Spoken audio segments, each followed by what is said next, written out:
Набавката на 6 хаубици и моќни артилериски системи е дел од реализацијата на двата договори со Република Турција за осовременување и модернизација на армијата на Република Македонија, промовирани денеска во Прилепската касарна од страна на премиерот Христијан Мицкоски. Во рамки на првиот договор се набавени и веќе испорачени 6 хаубици, моќни артилериски системи кои ќе го засилат капацитетот на нашата армија.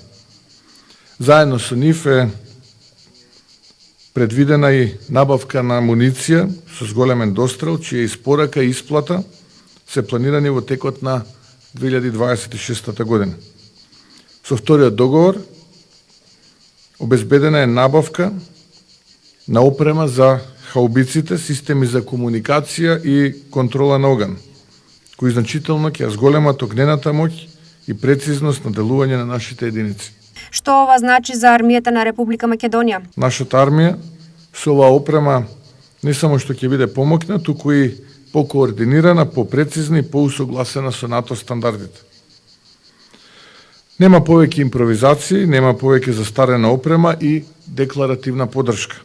Има реални инвестиции, има план, има стратегија, има волја и одговорност. За Мицкоски ова не е само набавка, но ова не е само набавка. Ова е визија за Македонија како стабилна, сигурна и подготвена членка на НАТО алијансата. Ова е порака дека државата станува сила што застанува на своји нозе.